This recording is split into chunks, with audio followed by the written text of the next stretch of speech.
Numantak sampah teh aya dua macam, aya sampah zahir nu sok ngahalangan cai. Macet jalan cai di mana-mana sampah teh kos kitu teh. Bersihan lancar.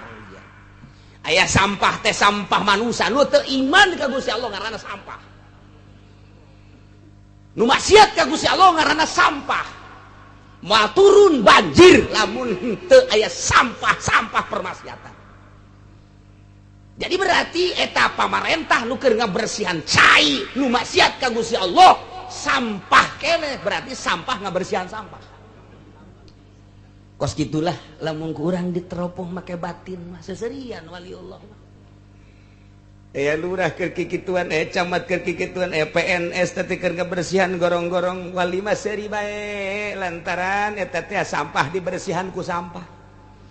Moal kebal ge macet deui lantaran nu sabab nurunkeun adabna nyana. Kadele kumata zahir nama sampah mararangpat. Korenganan sampah zahir jeung batin. Eta nu kudu dibersihan mata heulanan. Sampah nu koc-koc mah gampang ku masyarakat ge bisa. Lurah heula ulah mabok, ulah zina, ulah korupsi. Pamarentah heula ulah jadi sampah Gusti Allah. Wari cenah. Makan segede kenong di dia engke di akhirat dia seret ke neraka sampah lantaran dibersihkan ku Gusti Allah. Tah jadi lamun urang neuleuh urusan banjir sampah macet di dieu ti ditu horenganan sampah nu gegede mah nyana. Oh lamun eta dibersihan moal banjir kajen kumaha cok geura yakin ke moal gempa moal erosi asal yakin ka Gusti Allah. Sebab anu mancing kada turuna banjir tah lurah nu mabok camat anu zina PNS anu maksiat rakyat anu zalim eta lah pemancing siksa Allah Subhanahu wa taala. Ulah terlalu nyalahkeun sampah ulah buat teuing botol aqua mah bari maca zikir teka rasa jeung teu kajahoan ku urang sahanunya botol aqua dibalangkeun kana Allah kadangnya betul horenganan Allah cicing mah di sisi jalan. A'udzu billahi minasy syaithanir rajim.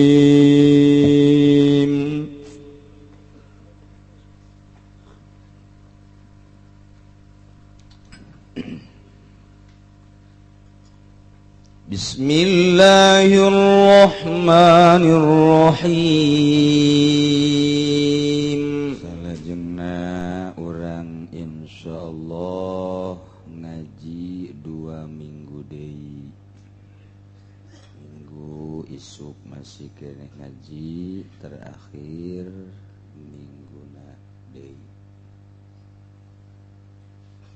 Nisfu insyaallah nurut tanggal hisab kopni sulamunairen jatuh tanggal hijina rawah adalah poe Kemis 11 derajat luhur malam Kemis geus lamun tanggal hijina Kemis Jumat Sabtu Minggu Senin Selasa Rebo Kemis geus urang nisfu Sya'ban malam Kemis.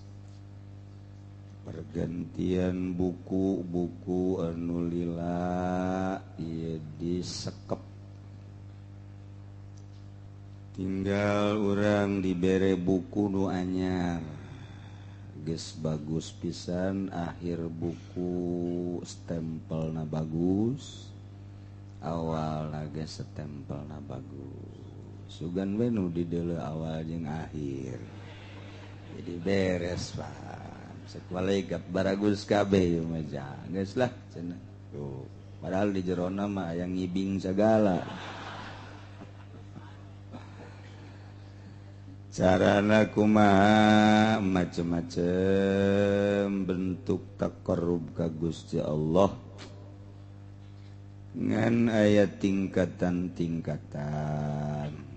Jang urang mah anu pang boncit-boncitna cukup maca Yasin bae 3 kali tah eta insyaallah buku urang naik stempel na bagus turun buku nu anyar di stempel deui bagus tah iyalah nisfu Sya'ban aya nu makekeun nisful awal tanggal malam 15 aya nu makekeun nisfu tsani tanggal 16 aya nu dua-duana make teh nisful awal maca yasin nisfu tsani maca yasin aya nu henteu duanana malam 15 nonton TV malam 16 nonton internet bola macem-macem terus urang maulah esian kudu madehes ka Gusti Allah eta cenah sok aya salat nisfu Sya'ban 20 rakaat bid'ah ulah tamajang tahapan khusus jelema-jelema nu boga ijazah urang mah ulah bae mun di lembur urang aya nu ngajakan urang mah ulah doraka mun salat doraka jadi salat teh dosa ngan ngageunggeureurkeun kanyana ulah urang mah milu ulah kos kakadal we kitu aya kadal atuh sabodo sepira kadal ngaganggu moal urang kanyana nyana gitu ngaganggu ka urang geus bogoh henteu kanyana nyana bogoh henteu ka urang geus lamun aya ustad atau pendatang nu salat nisfu Sya'ban anggap anggap kadal teh artina sia-sia aing we gitu ulah aya dusa kadal sia ulah digitu-gitu biasa urang ulah milu salah wallahu alam gitu bae geus urang mah tapi lamun tahapanana geus lain deui boleh kan geus teu ulah kadeuleu ku jelema ulah kadeuleu ku batur salatna sorangan aya salat nisfu Sya'ban khusus tapi sekali deui urang mah mun diajakan ulah di Bandung mah ya di Cilember pasantren Cilember pesantren Saifuddin kula pernah hadir di dinya lantaran boga babaturan di Cilember Bandung pas malam nisfu Sya'ban kadinya ngalaksanakeun salat ngendong di dinya isuk-isuk ngobrol jeung kiyaina kebeneran kiyaina murid gitu Cibundar Cibundar teh pesantren Kiai Haji Suyuti Kiai Haji Suyuti teh bapana Mitoha kula tuh bapana Mitoha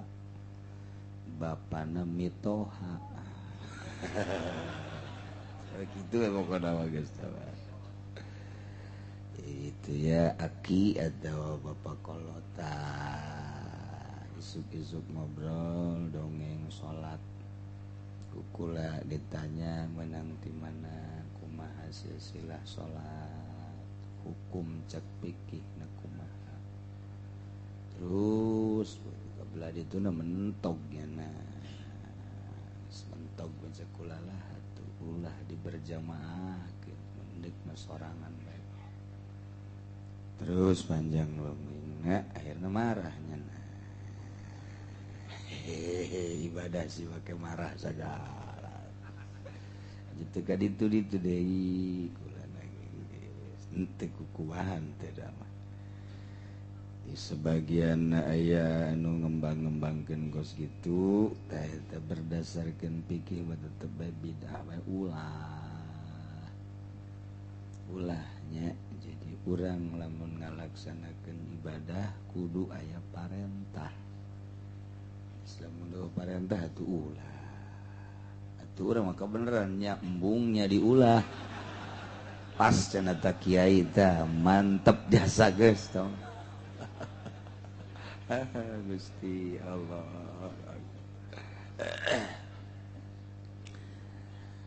Kemudian orang atuh ayeuna ancang-ancang rek puasa geus samemehna ge kuari geus kudu pemanasan heula. Namun main bola sok aya tren heula pemanasan tinju, pemanasan heula keur carita fisik. Atuh puasa ge kudu aya pemanasan. Geus isukan nu biasa daharna 3 kali 2 bae.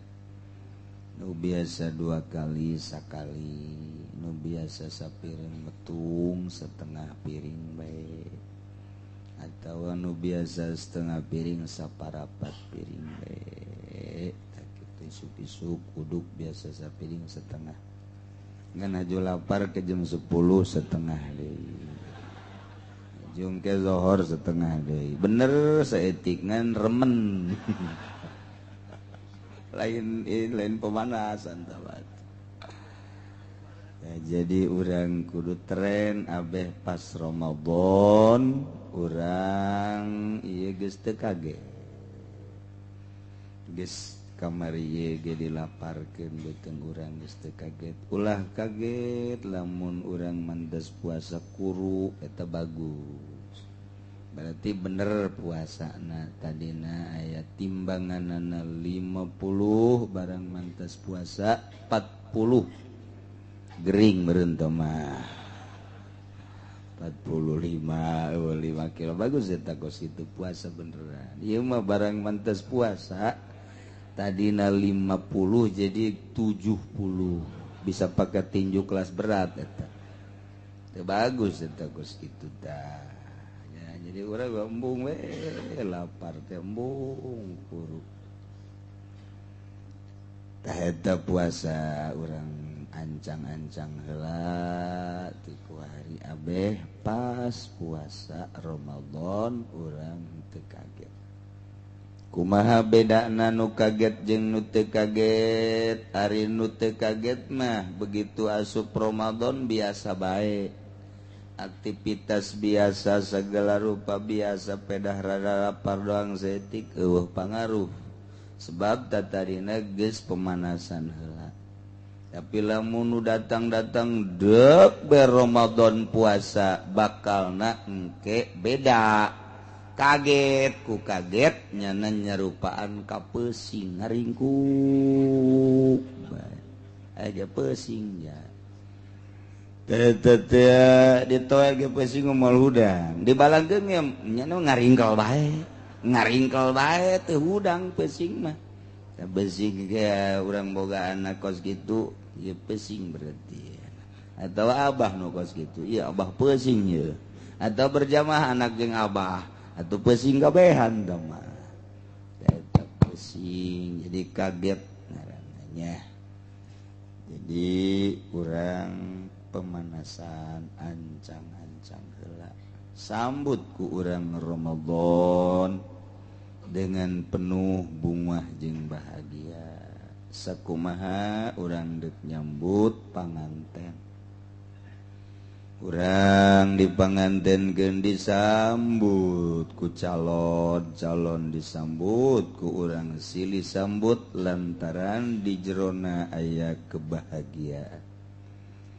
Di jerona aya kabungahan salakina calon salaki bakal mere kasenangan calon pamajikana bakal mere kabungahan geus silih sambut bunga indung bapak di kedua belah pihak dirojong dianteur milu bunga jadi bunga kabehan di imah besan dahar teu dahar tetep bunga bae. Daharna jeung daging bunga. Eueuh dagingan beakeun aya ge jeung tetempe bae bunga bae. Datang ka dinya geus eueuh daging eueuh tetempe, aya ge sanghuras. Nu hajat mangaja bete di dahar belon teh. Sudah kongko cenah ulah idar cenah besi beakeun. Tah eta teh bunga bae. Ieu ge nyambut Ramadan pohara naon nu manta kurang bunga Ramadan pinuh ku pangampura. Urang asup ka bulan Ramadan beuh caroplok dosa-dosa urang. gitu bunga kumaha untuk bahasana ge beda jelema nu bunga madu alhamdulillah kapanggih deui jeung Ramadan tah eta bagus tah eta hebat emang kunaon gitu ngeunah bukana jeung bonteng suri aduh eta mah tuh kos kitu mah ka awak-awak tapi bereskeun eta ge dibandingkeun jeung kieu aing mah karsel ya Ramadan geus tereh datang di puasana aing mah lah teu kuat jasa cek eta teh aju aya tarawehan segala aing greget aing teu milu aing isin aing milu capek cek eta teu pang teu bagus eta mah teh kos kitu aya keneh di Cikupa 2 nu kitu ulah sambut dengan Ramadan sakumaha dan Ramadan dengan penuh kegembiraan sebab cek Kangjeng Nabi man fariha bidukhuli Ramadan sajelema anu bungah kadatangan bulan Ramadan gufira lahu ma taqaddama min dzambi dihampura sakabeh dosa masyaallah luar biasa sambutlah Ramadan ti kuari persiapkeun urang ulah pati loba dahar ulah pati loba barang hakan ulah pati loba ngunyem-ngunyem jadi diatur supaya pas masuk Ramadan urang teu kaget itu jelas bunga hate ku sebab Ramadan pinuh ku magfirah Ramadan pinuh ku pangampura bunga amat urang ayana Ramadan lantaran dosa urang sataun teh mun digundukeun meureun sagede gunung Karang mah leuwih malah tapi ayana bulan Ramadan bisa caroplok pohara jasa bulan Ramadan mun urang teu nginget-nginget gadinya atuh urang biasa bae ke bulan Ramadan tapi begitu Ramadan ieu mun cara rinso marinso nyeuseut kotoran-kotoran jeung bakteri-bakteri begitu diseseuh make rinso bahkan mencuci sendiri rinso mah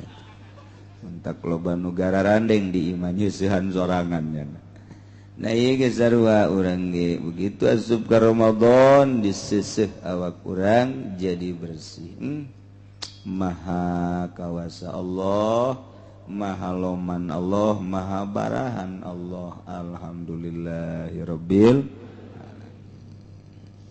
geus malam Kemis nisfu Saban ngaji 2 minggu deui ke urang penentuan tanggal 1 Ramadan iraha insyaallah menurut hisab qot'i buatan ulama lain buatan Yahudi nyukum buatan Yahudi Happy Meris buatan Yahudi lain buatan ulama rumus-rumusna adalah teu bisa nyieun urang menang nyana nyieunna digelokeun saeutik urang ngagelok tayelah pake mah pake kula ge sok make ngan jang perbandingan tetep nu dipake nama 1 kali kumaha bae ge ulama bae geus percaya jasa ka ulama tengetkeun jero hate bukakeun tancepkeun cinta ulama ulah cinta Yahudi sanajan mutahhir tetep bae ulah dipake ka cinta hiji be ulama tuturkeun sebab nu bakal nyapaatan engke yaumul qiyamah 3 hiji al-anbiya kadua ulama 3 syuhada tikuari urang asupkeun ka kelompok-kelompok nu 3 eta ulah diasupkeun ka kelompok-kelompok Yahudi teh untung baheula ya ulama anu leukeun nyieun keistimewaan falak baik di luar negeri maupun di dalam negeri. Di dalam negeri di urang geus tenar bahkan mendunia ialah Syekh Mansur gitu jembatan 5 Kiai Mansur jembatan 5 diparake lain bae di Indonesia di luar negeri ge dijempolkeun tetes Sulam Munairin tetapi di Indonesia ya kiai ekstrim ka ulama karenanya modern rarasaannya nak tidak layak lagi sulamun nairen dipakai ngomong sacablak nasu disoekeun bisanya lain kukula kujin saya jinnya asap ke soek tersumut sehingga ada buatan wali sembarangan gakarak bisa ngitung happy marriage jeung nyukum mege geus deuk nukangkeun ulama masyaallah naudzubillah min tetep bae ulama bae nu dipake jeung perbandingan malos pake bab naon guru kula di Cipanas ketika jam teh gerhana matahari di Indonesia baheula hitungnya na bareng jeung Inggris, Belanda, Amerika, utusan dunia di urang ITB dan berbagai ahli palak ternyata nyana nomor hiji meleset cuman 3 menit nu lain meleset 10 nu 15 menit kurang kuat eta kan bisa diadukeun nyana pake sulamun nairen cuman selisih 3 menit dianggap henteu 5 menit ke arah tuh eta ketepatanana luar biasa papih Cipanas guru kula taki oleh Gandaria ngaguruna kadinya jeung nu sajen-sajen di ditu ke Bustomi tah ngaguruna kadinya akur mantep kuari tuardoi tawarudoyong akur bae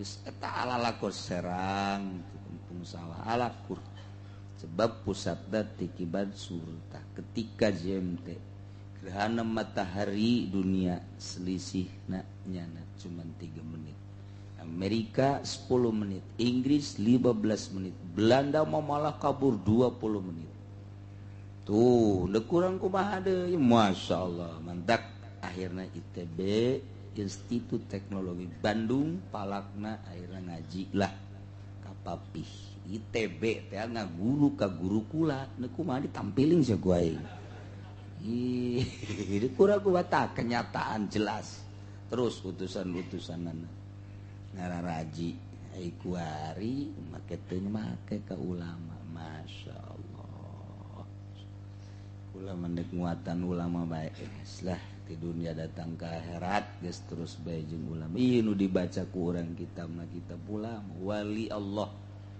lamun lain kitab wali Allah ieu moal hayang urang ngadengikeun coba ge coba urang maca koran kuari koran Tangerang teh naon ngaranna Tangerang sia naon ngaranna ngomong atuh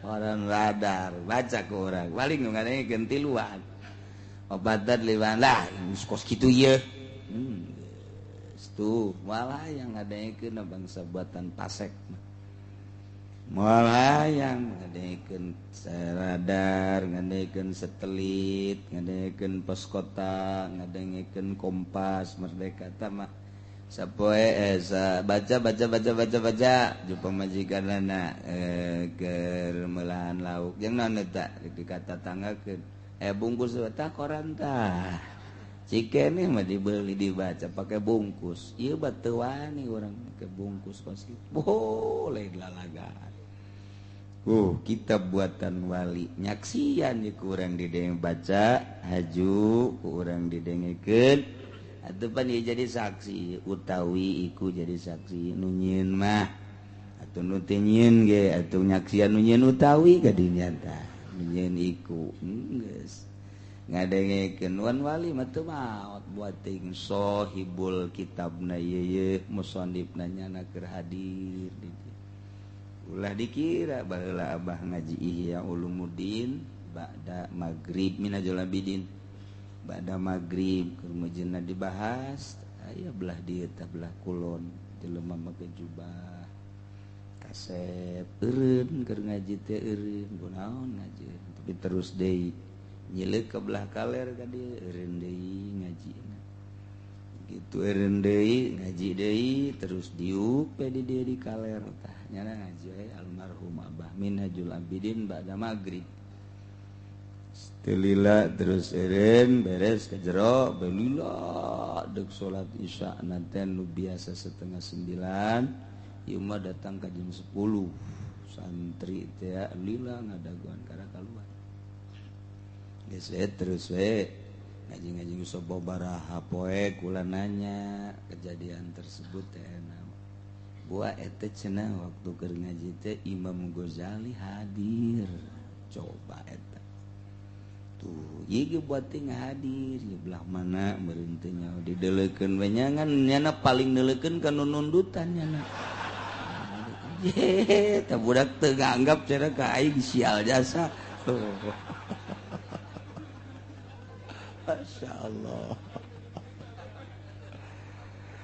beda tuh aing ngaji jeung ke kitab wali mah lain deui ya Allah nyadarkeun diri urang ngarasa diri urang loba dosa sebabnya nama geus jadi ahli Allah urang dibaca berarti urang cinta geus cinta ka wali Allah teu diaku kunyana ieu loba faedah-faedahna mun urang macakeun kitab wali-wali Allah subhanahu wa ta'ala kadanan urang ngarang maca-maca macana ge hese atuh ngahartikeun makomo atuh urang ngadengikeun sadatangna otak urang jalayan otakaneun urang atuh ieu mah ngan sadatangna bae urang samampuhna gegedena mah jalayeuna naon nyambungkeun diri jeung para ulama nyambungkeun diri jeung para wali-wali Allah subhanahu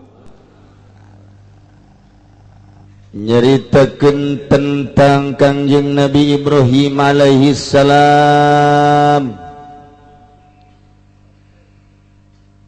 nu patali kana perpaduan terhadap kaumna. Kangjeng Nabi Ibrahim dipanggil di sidang padahal kaum-kaumna saat eta aya sieun anu luar biasa terhadap Kangjeng Nabi Ibrahim tetapi terus kaum-kaum ngalawan ka Kangjeng Nabi Ibrahim makin dijelaskeun ku Kangjeng Nabi Ibrahim makin pohara ngalawan makin dipertelakeun ku Kangjeng Nabi Ibrahim makin buang kawarah kitulah lamun Allah geus ngahijab ka makhlukna geus ngahijab ka umatna pinter aya di kaumna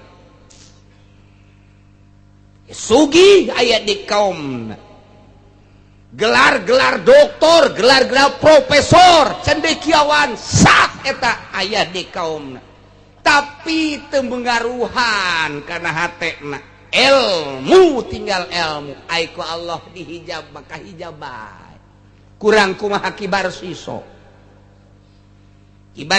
nya geus bisa hihiberan di awang-awang boga murid 500 bisa hihiberan di awang-awang eueuh tandingna kibar siso tapi pan maot nama teu mawa iman Islam naudzubillah min ieu lah mun urang nyaritakeun ka dinya rempan jeung sieun pohara tapi kapan begal-begal Tuan Syabdul Qadir mah jara diwari kapan nu matak teu meunang suuzon ka jelema mabok teu meunang suuzon ka jelema nu keur maksiat teu meunang suuzon ka jelema-jelema nu keur terlena kemewahan dunia ulah suuzon mun endeuh nasehatan nganasehatan jelema nu datang ka majelis mah gampang nganasehatan jelema-jelema nu balalna dina muludan mah mudah nu hese ge tuh nu keur jojing tuh nu dibar nu keur lek-lekan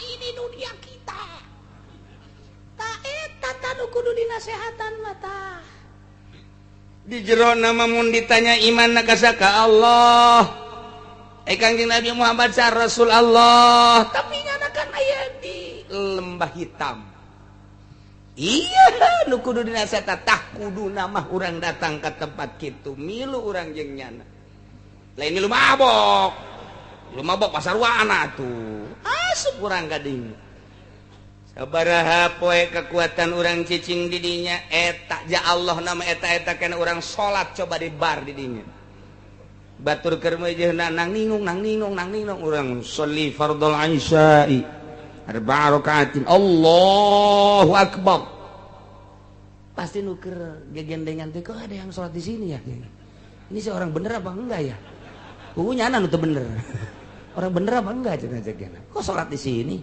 je engke sugan bae kan di jero bar eta saudara-saudara karena ada yang salat kita berjamaah dulu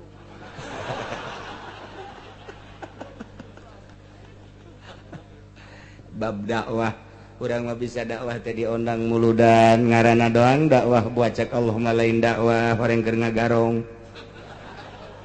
urang masih gana be rajaban dakwah urang ngomongna dakwah demi umat buacak Allah mah nyana teh keur maling ya Allah ya Rabbi kadeleuna ku urang make udang-udang make sorban make jubah horeng di jero mah yehe lain dakwah gampang kamu nu kos kitu mah tah pemerintah nu korupsi dakwahan datang ka ditu ke kantorna pagi Pak pagi dari mana saya kiai di Jakarta Pak ada apa ke sini ada lebihnya enggak Pak sudah dari dakwah tolol tak kiai Masya Allah tah di bar tah di nightclub tuh di hotel kelas atas dakwahan nu kos kitu mantak dakwah ka dinya tuh bisa pakai jubah teu bisa tah ka dinya kudu make lepis hideung celana hideung lepis hideung kaos hideung kacamata hideung pet hideung sepatu hideung sarua jeung curig jeung geus kok bisa gitu aya wali nu kos kitu nyana dakwah gitu. Coba ge lamun aya di tempat-tempat bar di nightclub ge kadeleuna anu bangsa bangun deuk ceurik bae matana sing hade gede hutang tak kana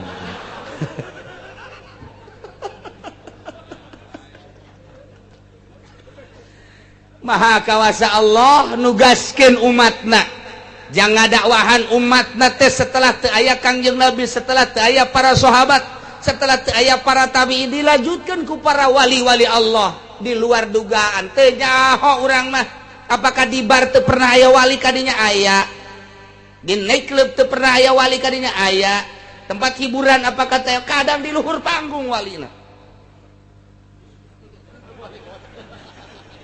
teu percaya ya di luhur panggung biasa bae nama tuh biasa jeung biduan biasa gitu kok bisa kos kitu rahasia Allah geus urang mah teu nyaho ieu mah sakadar ngabegaan bae aya nu kos kitu biasa eta tanakleukeun nu kos kitu hareusan mentak teu saeutik eta lamun Cat Stevens gitaris Inggris bisa jadi asup Islam sabab saha lamun lain waliullah sababna ya Allah eta Lady Di bisa asup Islam teh emang teu dinasehatan lalaunan terus lalaunan eta Muhammad Ali nu matak asup Islam ku Mike Tyson nu sakitu luar biasa na digendeng terus urang mun nyaritakeun kitu penyanyi nu kamari maot teh sakar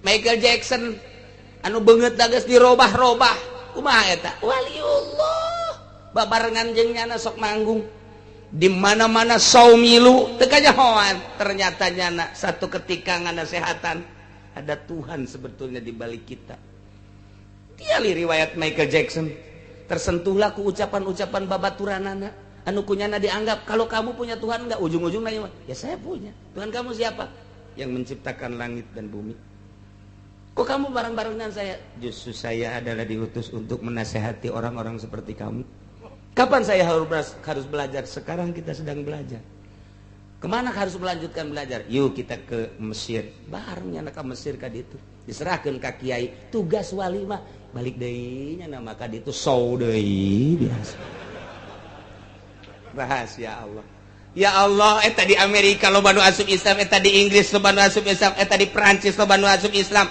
luar biasa lamun jelema buang ka warah arasup Islam jadi wali-wali Allah urang lamun nyaritakeun Michael Jackson geus terus berzikir bae nu mantak nyana kamari dibunuh teh dek kayakeun show tanpa bayar di berbagai negara nyana geus menciptakan lagu nu mengarah kana ketauhidan dikat ku Amerika bunuh Michael Jackson nyaritakeun Ibrahim. Michael Jackson.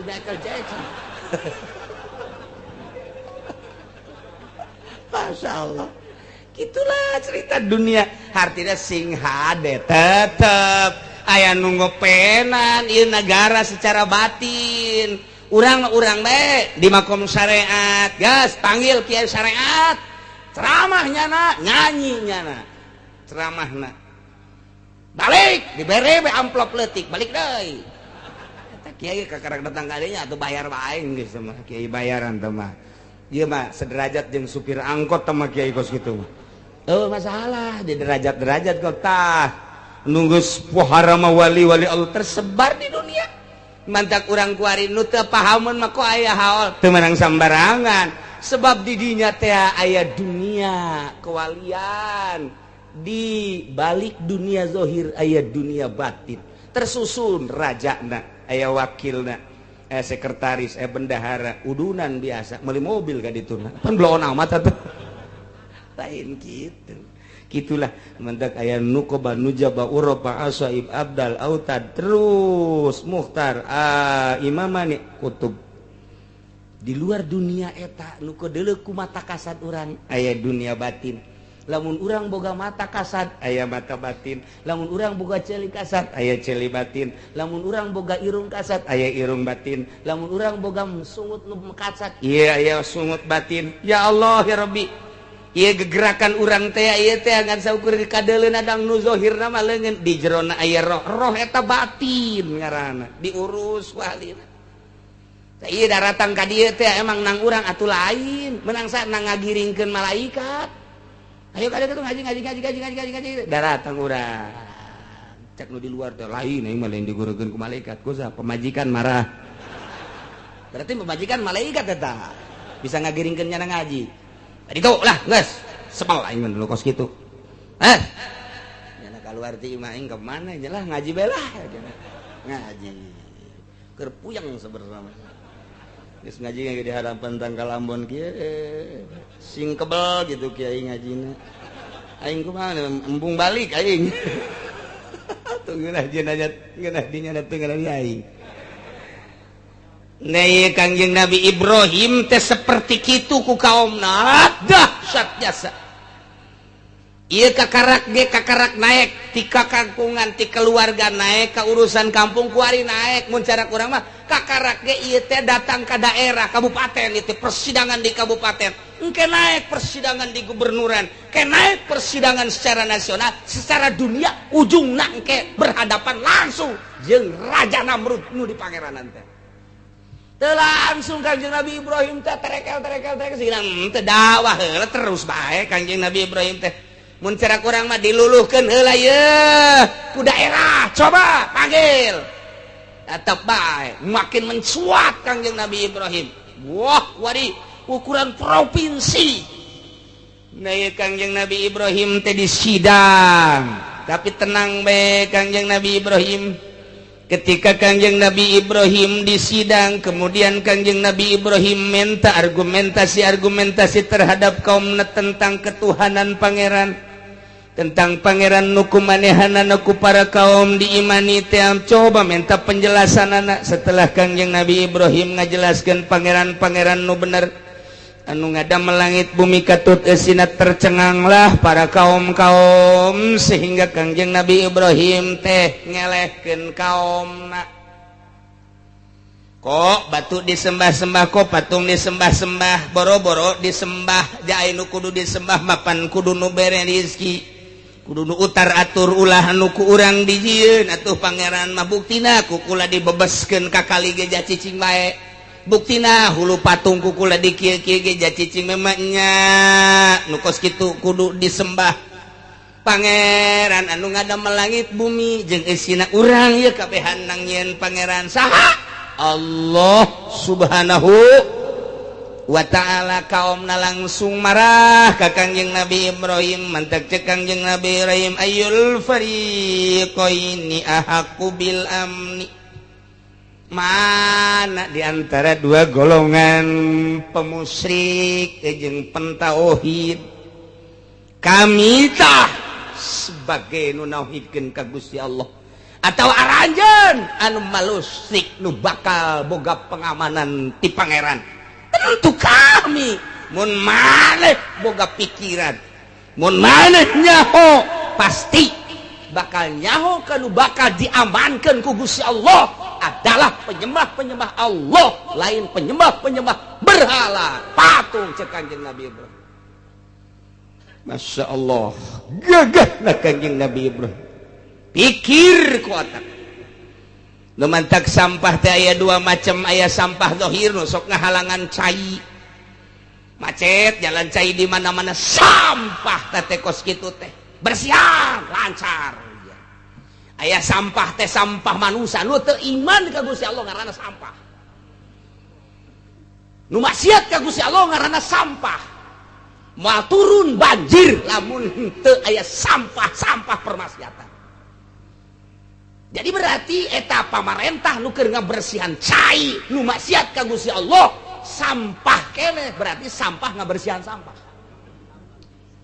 Kos gitulah lamun kurang diteropong make batin mah seserian waliullah mah. Aya lurah keur kikituan, camat keur kikituan, PNS teh keur ngabersihan gorong-gorong wali mah seuri bae lantaran eta teh sampah dibersihan ku sampah. Moal kebal ge macet deui lantaran lu sabab nurunkeun adabna nyana. Kadele kumata zahirna mah sampah mararangpat. Horenganan sampah zahir jeung batin. Eta kudu dibersihan mata heulanan sampah nu kos-kos mah gampang ku masyarakat ge bisa lurah heula ulah mabok ulah zina ulah korupsi pamarentah heula ulah jadi sampah Gusti Allah wari nya make segede kenong di dieuna engke di akhirat dia seret ka neraka sampah lantaran dibersihkeun ku Gusti Allah. Tah jadi lamun urang neuleuh urusan-urusan banjir sampah macet di dieu ti ditu horenganan sampah nu gegede mah nyana. Oh, lamun eta dibersihan moal banjir kajen kumaha cok geura yakinkeun moal gempa moal erosi asal yakin ka Gusti Allah sebab anu mancing kana turunna banjir tah lurah nu mabok camat anu zina PNS anu maksiat rakyat anu zalim etalah pemancing siksa Allah Subhanahu wa taala. Ulah terlalu nyalahkeun sampah ulah buat teuing botol aqua mah bari maca zikir teu karasa jeung teu kajahoan ku urang sahanu nyaho botol aqua dibalangkeun kana Allah kadang-kadang betul horenganan Allah cicing di sisi jalan Allah teu nyaho urang teu nyaho jabatu ge maca salam ka Kangjeng Nabi maca sholawat ka Kangjeng Nabi barang-barang nu beku nu jamad tetep zikir ka Gusti Allah tah ieu horenganan sampah nama eta ya Allah ya Rabbina ieu lah nu mantak ayul fariqaini kami ya anu diamankan mah cek Kangjeng Nabi Ibrahim ulah boga pikiran teu beres maneh pikir bener in kuntum ta'lamun tambahan deui alladzina amanu wa lam yalbisu imanahum bizulmin ulaika humul amn wa hum muhtadun. Alladzina nyaeta jelema-jelema anu ngimankeun ka Gusti Allah jeung teu nyampurkeun kana imanna dicampurkeun bizulmin kana zalim. Ditafsiran di dieu ku Imam Suyuti teh Imam Jalal teh syirkin bizulmin teh ku zalim ku syirik.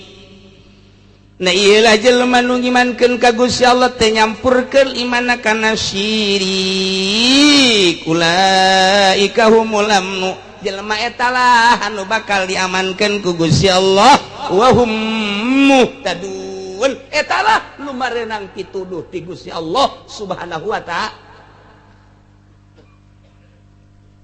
Barang turun ayat ieu alladzina amanu wa lam yalbisu jelema nu bakal diamankeun ku Gusti Allah mah tina siksa horeng jelema nu iman tur teu nyampurkeun imanna dicampurkeun kana zalim sahabat careueuri kabeh. Kunaon cek Kangjeng Nabi kok make ngalengis jeung ceurik? Man saha jelema anu henteu zalim malam yazlim nafsahu ya Rasulullah, saha nu henteu ngazalim ka diri ja kabeh ge zalim bae. Lantaran kabeh ge kapan ngarasakeun maksiat, lantaran kabeh ge kapan ngarasakeun ieu teh dosa, berarti kan zalim.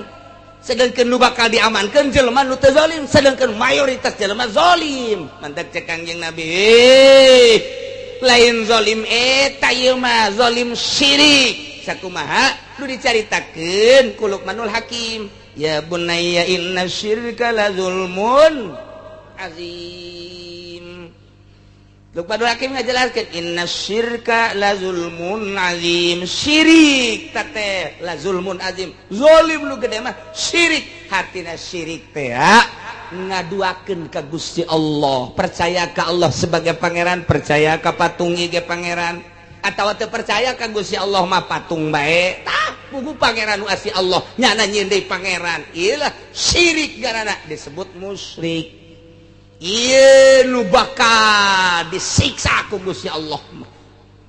Jadi jelema nu mana atuh ieu nu bakal diamankeun? Jelema nu iman ka Gusti Allah jeung nu kumaha deui? Walam yalbisu imanahum bizulmin, henteu nyampurkeun iman dicampurkeun jeung zalim. Zalim di dieu maksud jeung syirik. Hartina iman ka Allah teu ngamusikeun ka Gusti Allah Subhanahu wa ta'ala. Mutlak pangeran Allah. Eta nu bakal diamankeun maulaika humul amnu minal adab, aman ti azab boh dunia boh akhirat. Kacek sakaul mah lain syirik musyrik eta teh Gusti Allah nyaritakeun ulaika alladzina amanu, nu bakal diamankeun teh jelema nu ngimankeun ka Gusti Allah walam yalbisu imanahum nu teu ngahijikeun, nu henteu nyampurkeun imana kana zalim. Ditafsiran ku kabair teu ngahijikeun imana kana dosa-dosa gede jeung dosa-dosa gede. Berarti persyaratan jelema iman nu bakal diamankeun ku Gusti Allah mah eta adalah jelema anu iman henteu nyampurkeun imana kana kabair. Lamun jelema iman tapi ngahijikeun iman jeung kabair, ieu bakal disiksa ku Gusti Allah. Kabair teh kos kumaha? Mabok eta kabair ngaranna. Iman dihijikeun jeung mabok siksaeun Allah. Kabair teh mana deui? Ngabunuh eta kabair. Iman nama ka Gusti Allah tapi nyana ngalaksanakeun pembunuhan, ieu adalah siksaeun Allah. Mana deui? Zina. Nah ieu adalah kabair. Iman ka Gusti Allah tapi nyana ngalaksanakeun zina, nah ieu ge siksaeun Allah. Mana deui kabair teh? Termasuk meling kabair ngaranna. Korupsi kabair ngaranna. Tah ieu bakalna siksaeun Allah boh di dunia boh di akhirat. Nu mata kadenge ku urang Yogyakarta luar biasa digoyang-goyang ku Gusti Allah. Mana deui Padang digoyangkeun ku Gusti Allah, tsunami. Aceh disunamikeun, Badung, Cianjur, kamari banjir bege Cipanas, sabaraha imah anu raruntuhan, sabaraha jembatan anu beak. Ulah disalahkeun, cai mah tentara Allah. Tentara Allah mah cai, tentara Allah mah angin, tentara Allah mah bangkong, tentara Allah mah sime, tentara Allah mah kutu, tentara Allah mah reungit, tentara Allah mah kitu berbagai-bagai. Tentara Allah ngaranna. Lawan ku sia tentara Allah, sok sia maksiat lawan tentara Allah. Dibere ku Allah tsunami, tentara Allah datang ka kuari henteu kadeteksi tibana jeung kubahana. Teu kudu dideteksi, iman ka Allah, takwa ka Gusti Allah, beres. Iyalah nu memancing siksa. Kitulah cek Kangjeng Nabi Ibrahim, ye umat anu bakal menang keamanan mah pedah anjeun teh nyarita ka kaula emang anjeun Ibrahim teh sieun kitu ngahinakeun pangeran bakal nyiksa geura pangeran. Heh, cek Kangjeng Nabi Ibrahim justru anu nyembah ka dinya nu bakal disiksa ku pangeran Allah mah.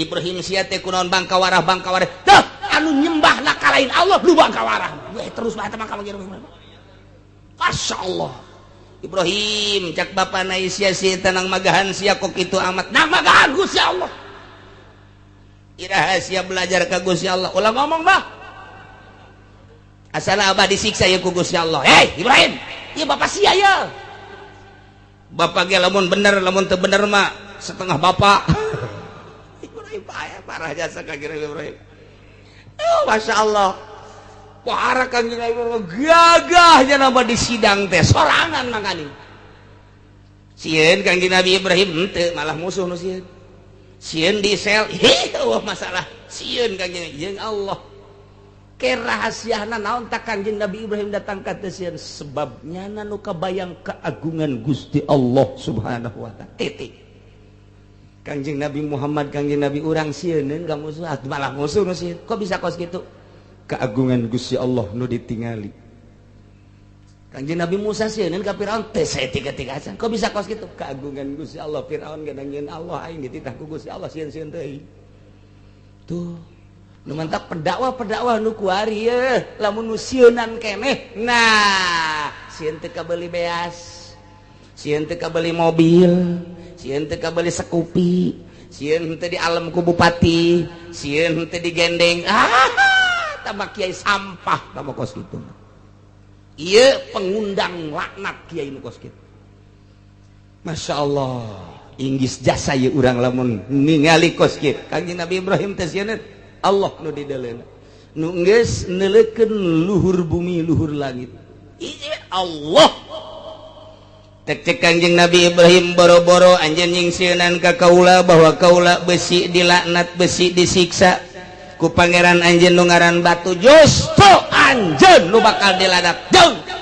pangeran nyungsam cek Kangjeng Nabi beak kabeh ya anu bakal diamankan ku Gusti Allah mah allazina amanu jelema nu ariman anjeun iman aman walam yalbisu imanahum teu ngahijikeun imanna dihijikeun jeung zalim teu maksiat ka Gusti Allah aman bakal ieu ulaika humul amnu wahum muhtadun nu bakal diamankan ku Gusti Allah jeung nu bere pituduh jelema iman teu nyampurkeun imanna jeung permunkaratan permaksiatan terutama syirik nu mentek ieu teh termasuk kana syarat dina dakwah ka Gusti Allah teh syaratna teh nu dideuleu kudu keagungan Gusti Allah di mana-mana pendakwah anu diinstruksikeun ku Gusti Allah teh neuleuna lain kagungan Gusti Allah moal beres dina dakwahna anu kuari Amerika merajalela di mana-mana Islam dakwah di unggal negara kandas deui ieu teh horenganan can aya nu niatan lempeng nu sabenerna mah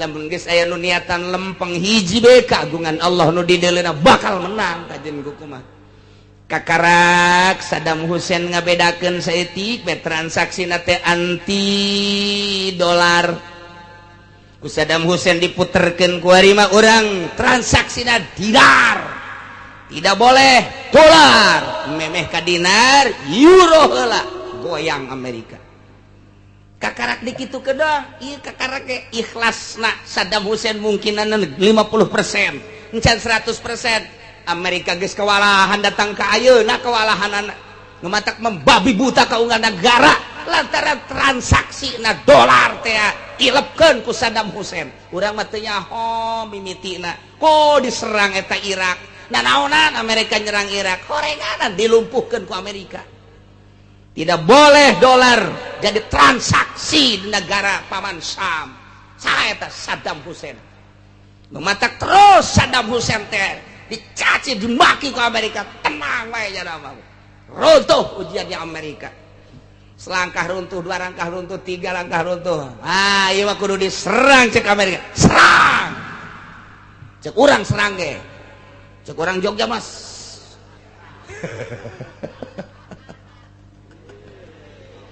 aduh tak gitulah iya kekuatan sana udah tagak kuari dolar teh can main di malah Iran kuari teh tina euro teh neuk mindahkeun kana dinar wah bagi kelabakan hiji-hiji lah iya Al-Qaeda anu kudu dibunuh mah Osama bin Laden naik Iran sebenarnya perjuangan Islam untuk melumpuhkan Amerika tegas nyata lamun urang pinter maca mah cuman meureun niatanana ieu teh ikhlasna masih encan pol masalah emang kieu heula meureun kuduna ieu teh can mampu Amerika teh kuari hudang bangkit ekonomina tinggal salengkah deui syariat lamun osamana teu dibunuh wallahu alam Amerika dan kulantaran geus kitu kaayaanana meureunana Allah encan izin walaupun orang meremeng-remeng teu nyaho naon Al-Qaeda naon Osama bin Laden naon Saddam Hussein naon nu kuari Iran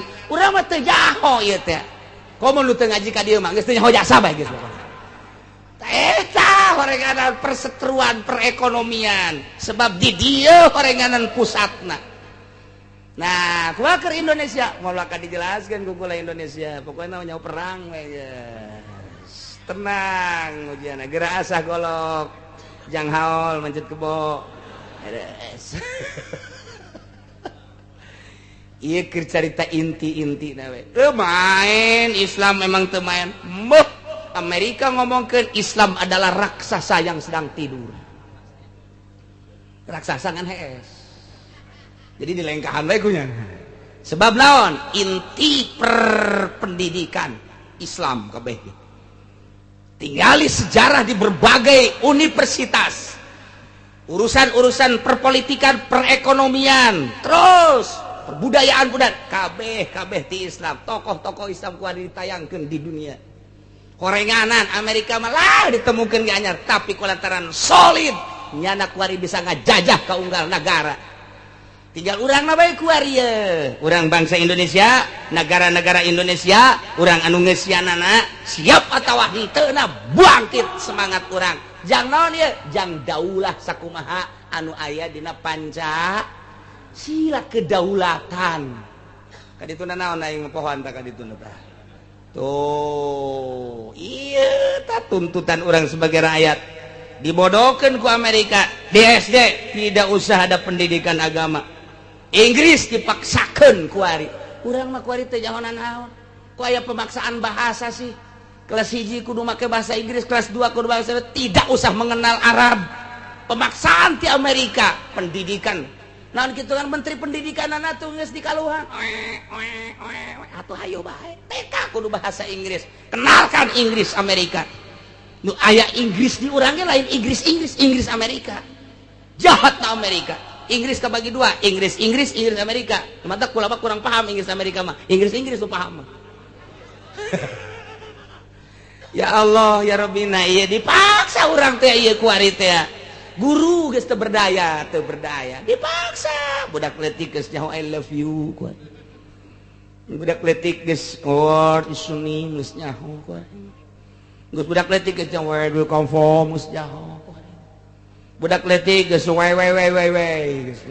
geus nyaho kuari geus nyaho no you hungry yes nu nyaho mah seuri nu teu nyaho mah tuh artina sia lapar heueuh geus bejaan kagara aku oh jaho emang lapar jam sabaraha emang kuari tuh dasar teh nyaho bahasa nu mantap kedek dakwah kumaha aja bahasa ge teu nyahona bahasa sepatan saya lapar tuh kan Masya Allah perseteruan internasional dibawa Indonesia ke perseteruan Indonesia di zaman Soeharto naik Soeharto ikut dalam perseteruan internasional Soeharto akan membalikan Indonesia nyala akan berhubungan dengan Timur Tengah sebab kita ini diinjak-injak oleh Amerika kunjungan nyala ke Mesir mulai lain sakunjungan apaan urang ge ka Imam Sarwiti kan aya maksud atuh komo Soeharto oh ada jalinan intelijen luar biasa Amerika wah wato cia teh paham buaya kanyahoan ku cia sia teh nyaho kan cia sia mah nyaona sia bae di dunia teh aya KGB aya cia nah cia meneropang wah Soeharto bahaya lengserkan dibuatlah di dia turunkan padahal niatan baik Soeharto anu bakal mengalihkan bangsa Indonesia ulah terlalu Amerikais tapi lengserkan mantap kalau tahu saja cek Soeharto tujuan saya niscaya bangsa Indonesia tidak akan melengsarkan saya. Tetapi barangkali ini sudah keputusan Allah. Sudahlah, nggak apa-apa, lengser Soeharto. Tapi lanjutkan, diteruskan ku SBY, lanjutkan. Teh menang ti Soeharto, lanjutkan. Horeng kos kieu melempem. Pasti lanjutkan nu itu, lain nu iya. Waduh, bahasa Soeharto, lanjutkan, diteruskan ku SBY, melempem. Masya Allah, tak urang lamun macaan internasional kos gitu. Kandas Indonesia naik Habibi, cak Amerika, ieu mah boro-boro ngulin ke negara, diukna ge teu pantes, leutik. Sakedeung eueuh. Beres ka dieuna Gus Dur. Wah, geus mulai Gus Dur mah. Di awal lagi langkah-langkah anak timur nyana geus menyatakan saya keluaran Baghdad. Di politik mah geus kos kitu berarti anti Amerika. Sanajan nyana ngamainkeun demokrasi. Bahasa Gus Dur tidak usah bingung, negara mah demokrasi juga nggak apa-apa. Yang penting kita melaksanakan di dalamnya dengan aturan-aturan yang sesuai dengan bangsa kita. Hebat kan Gus Dur mah. Ditanya, Gus Dur pernah belajar sampai di mana? Wah, saya Ibtidaiyah nggak tamat, Tsanawiyah nggak tamat, saya mah langsung ke Mesir juga nggak tamat, langsung ke Baghdad. Yang jelas saya jebolan Baghdad. Eta cia ngadengekeun, wah, tidak pernah nyana merenggut di Inggris, tidak pernah nyana teh minum di Amerika, mutlak jebolan timur. Udah bahaya ini Indonesia. Walaupun nyana pernah di California, walaupun pernah terus ke mancanegara, tapi kan nyana ngan seukur menjajaki hungkul. Ainu jelas-jelas mah keluaran Baghdad Amerika, keluaran Baghdad Gus Dur mah. Nanti cek Amerika, awas langkahna, delekeun, bener bae, pecat. Saminggu deh pecat, saminggu pecat. Cek Amerika kok mecatan jelema bae naon ieu? Naon ieu? Beak ti menteri ieu. Kunyana dek de steril negara teh, dek dibilukeun. Ngan teu meunang ngomong kan pemimpin mah penuh rahasia jeung penuh dedikasi. Ikuti. Boga maksud tersendiri. Terciumlah oleh Amerika ketika Gus Dur ke Amerika ngobrol jeung Bill Clinton, rencanakeun cuma setengah jam, saking asikna sampai sajam leuwih. Cian deuleukeun jeung KGB. Wah, di dalam pembicaraan urang mah teh nyaho aya mengarah anti Amerika, lengser ka. Tuh rumah tak ge, kayak kuari SBY, lantaran SBY mah anu sumuhunun, anu ya cau, kos kieu lah keayaan berubah bangsa Indonesia wajahna henteu. 2 periode biasa bae, naon nu dijangjingkeun kenyana biasa bae. Ieu cerita negara, lantaran teu main di dunia internasional kos kieu. Saya nu siap kuari di antara calon-calon urang. Abu Rizal bakal main moal. Prabowo setengah main. Oma Irama main.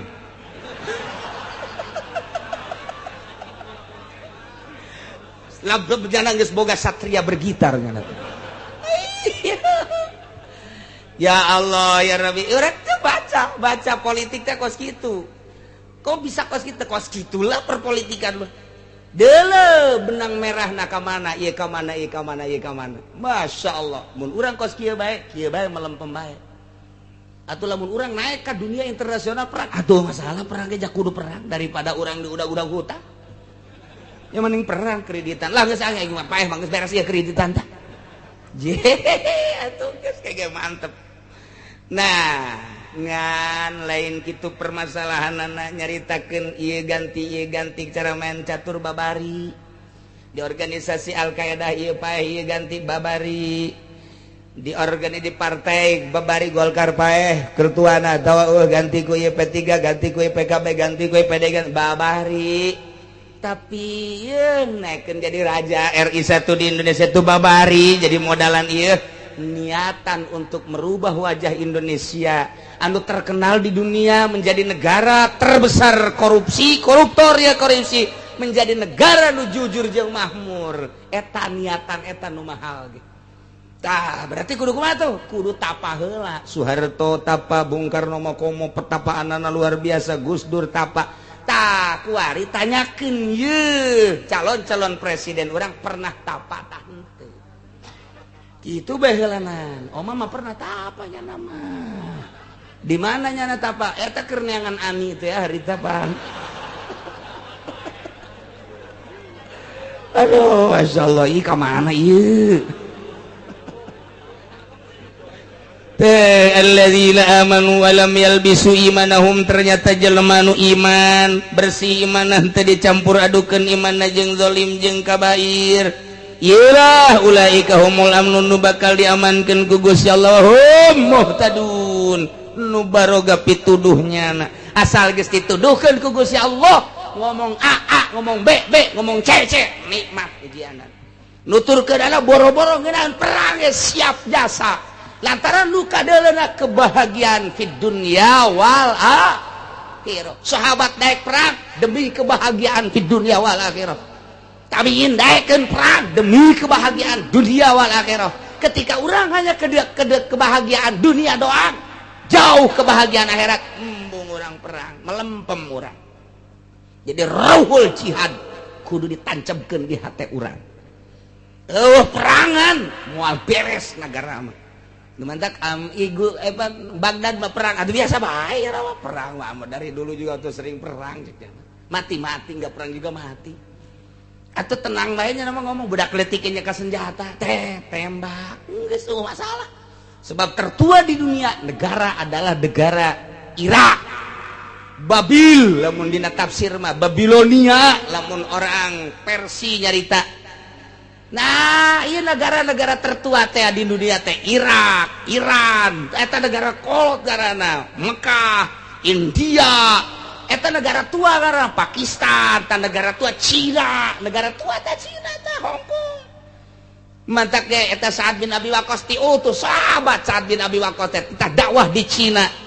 Mantak kuari aya makom Sa'ad bin Abi Waqqas di Cina teh. Jadi Islam teh memeh ka Indonesia ka Cina heula. Negara tertua tete di dunia tete Amerika mah pandeuri tah mah heulaan cikupa daripada Amerika mah Masya Allah nah gitulah ceritana nah ieu dakwah teh jang bangsa jeung negara umat ieu dibutuhkeun iman anu bersih nu teu kacampuran ku kabair mau ku syirik gitulah jelema nu boga pituduh nu bakal diamankeun ku Gusti Allah tina siksa Allah fid dunya wal akhirah wa tilka hujjatuna eta nu tadi dicaritakeun teh hujjah kaula nu agung anu dipake hujjah dipake argumentasi ku Kangjeng Nabi Ibrahim alaihi salam atas kana sifat tunggalna Gusti Allah Subhanahu wa taala hujah-hujah anu tadi teh aya ketika Kangjeng Nabi Ibrahim ningali bintang dipangerankeun ku Kangjeng Nabi Ibrahim ternyata surup bentang teh horenganan lain pangeran cek Kangjeng Nabi Ibrahim dulur tambah jamaknya pangeran surup ketika neuleuh bulan dipangerankeun ku Kangjeng Nabi Ibrahim maksudna ngolok-ngolok masyarakat na rakyatna ternyata rakyatna bunga barang surup bulan teh horeng lain pangeran atuh tamanu kos kitu mah cek Kangjeng Nabi Ibrahim teh mah pangeran surup sugan aya nu leuwih gede jeung leuwih caang barang torojol panon poe tah ieu nu bisa nyaangan jagat raya boro-boro nu gede nu leutik ka deuleu ieu meureun pangeran mah emprak masyarakatna nganuhunkeun ka Kangjeng Nabi Ibrahim buaknya ieu pangeran asli barang surup ku Kangjeng Nabi Ibrahim teh lain pangeran nu kitu mamanya pangeran surup lantaran lamun keur surup urang teu bisa neureuh pangeran atuh lamun teu bisa neureuh pangeran atuh urang meureun ambalayah cek Kangjeng Nabi Ibrahim lain pangeran tamatah hujah-hujah etalah nu ku Kangjeng Nabi Ibrahim dijelaskeun ka kaum lain patung lain batu watilka hujjatuna etalah hujah Gusti Allah nu disampaikan ku Kangjeng Nabi Ibrahim nya eta tidak tenggelam na bintang bulan kemudian panon poe atainaha Ibrahim cek Gusti Allah kaula ngadatangkeun ka hamba kaula nu ngaran Ibrahim arsyadna laha hujjatan ala qaumihi kaula geus nuduhkeun minterkeun ka Kangjeng Nabi Ibrahim untuk mengalahkan kaumna dibere hujah ku Kangjeng Nabi Ibrahim nu mantak kumaha Gusti Allah bae narfa'u darajatim man nasya'u kaula nu agung cek Gusti Allah ngangkatkeun kana derajat nu ku kaula dikehendaki jelema nu ku kaula dek diangkat bae ulah milu nyahona naon anjeun narfa'u darajatim man nasya' kaula nu agung ngangkat Kangjeng Nabi Ibrahim dikersakeun ku kaula kahayang kula cara kula tamah fil ilmi wal hikmah dibere ilmu jeung hikmah. Kangjeng Nabi berbagai nabi-nabi nu diangkat ku Gusti Allah kumaha kula bae cak Gusti Allah. Terus datang ka kuari setelah Kangjeng Nabi Muhammad teu aya, para sahabat teu aya, tabiin teu aya, diangkat ku Gusti Allah. Kumaha Allah bae? Imam Syafi'i diangkat. Narfa'u darajati man nasya'. Kaulah menghendaki Syafi'i supaya naik di permukaan bumi untuk menjadi pelita hati. Imam Maliki, Imam Hanafi, Imam Hambali, kehendak kaulah cek Gusti Allah. Beres, Tuhan Syekh Abdul Qadir diangkat ke permukaan bumi untuk menjadi penenang, untuk menjadi pelita hati. Kumaha kula bae cek Gusti Allah, ulah nyaon-naon sia mah. Tuturkeun cek Gusti Allah.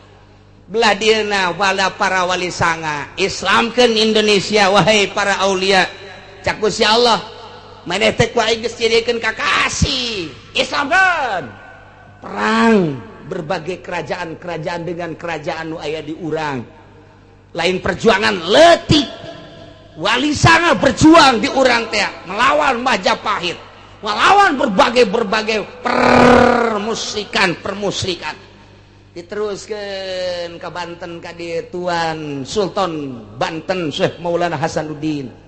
Perangna luar biasa ku murni hatena. Kehendak Allah narfa'u darajati man nasya. Tidinya terus ka belah tek angkat deui Syekh Nawawi. Dunia oyang ayana Syekh Nawawi.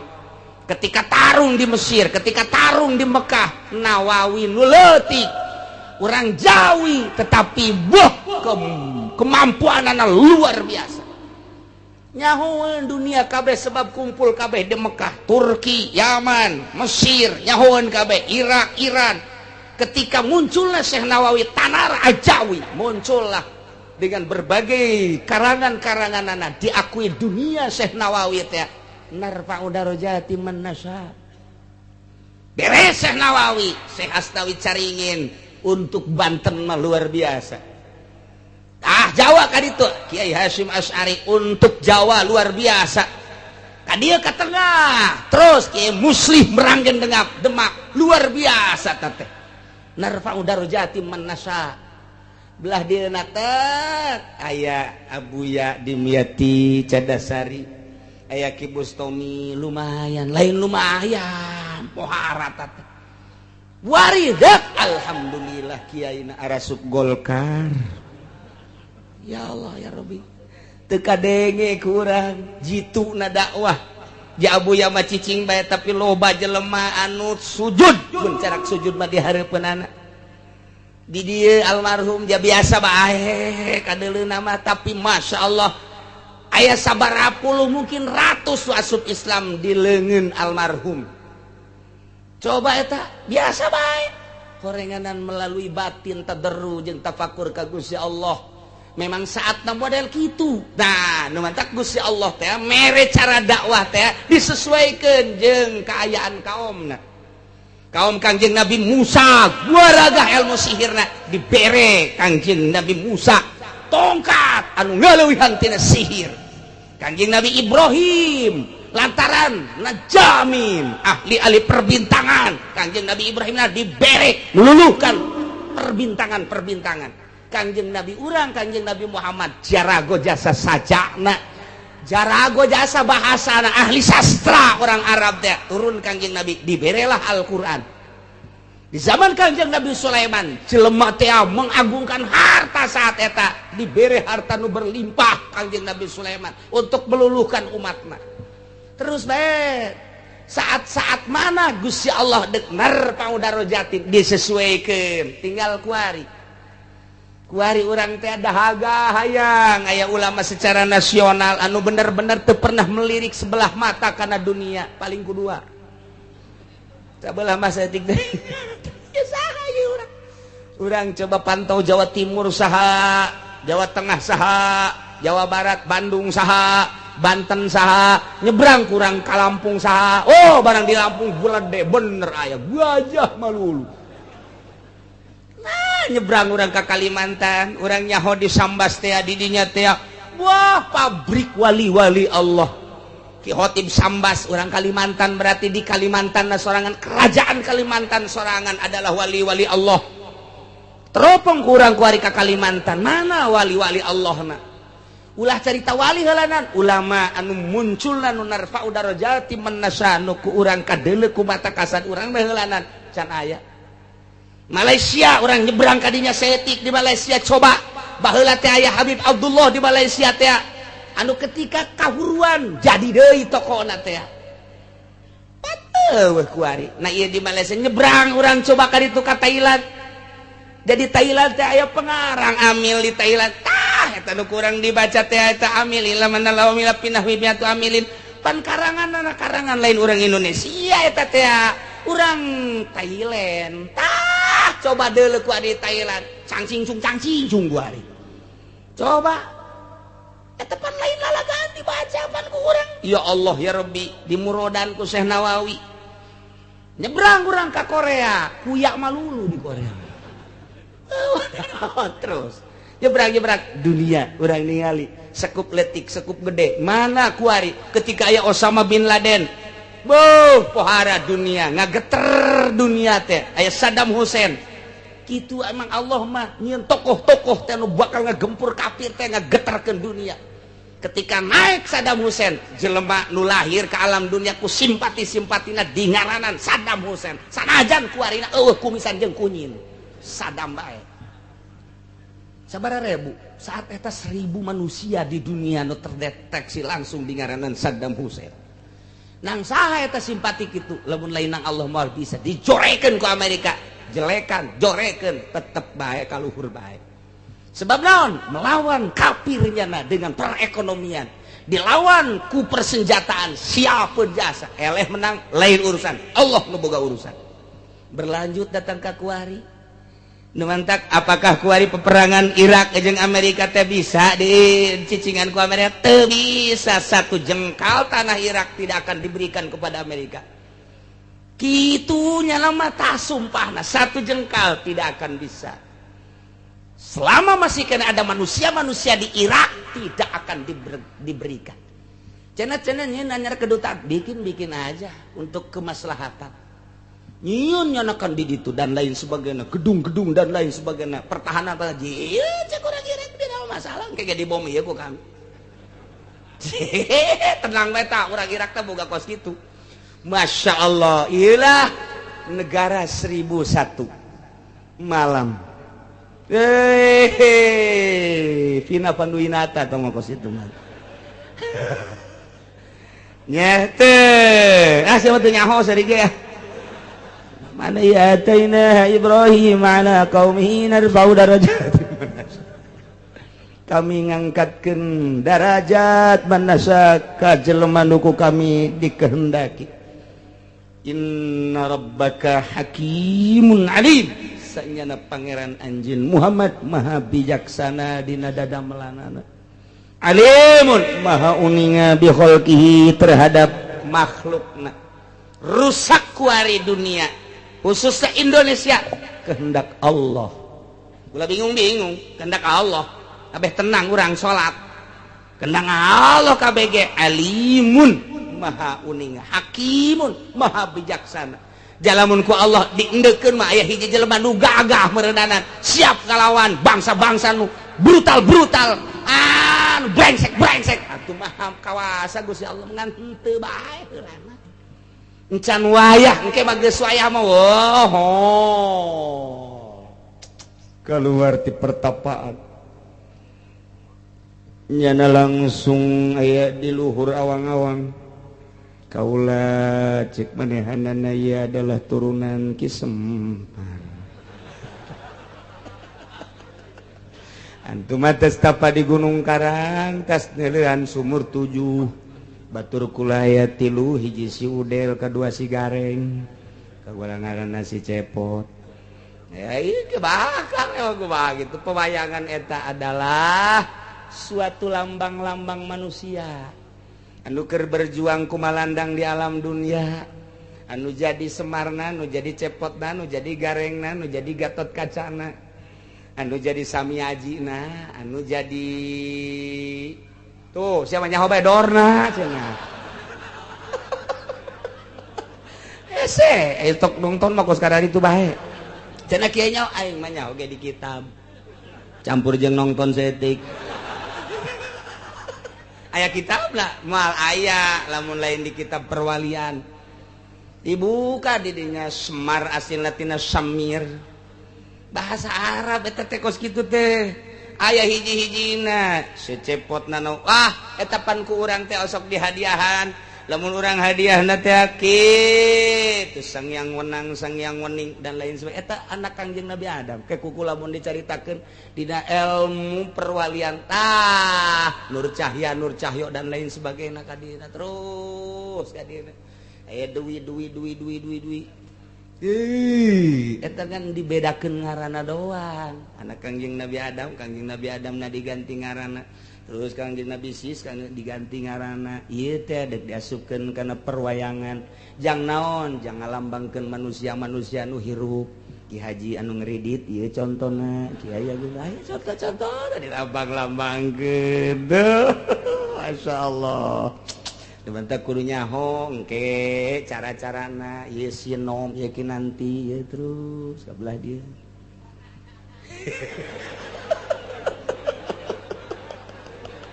Asana pemain tamata kajur gua.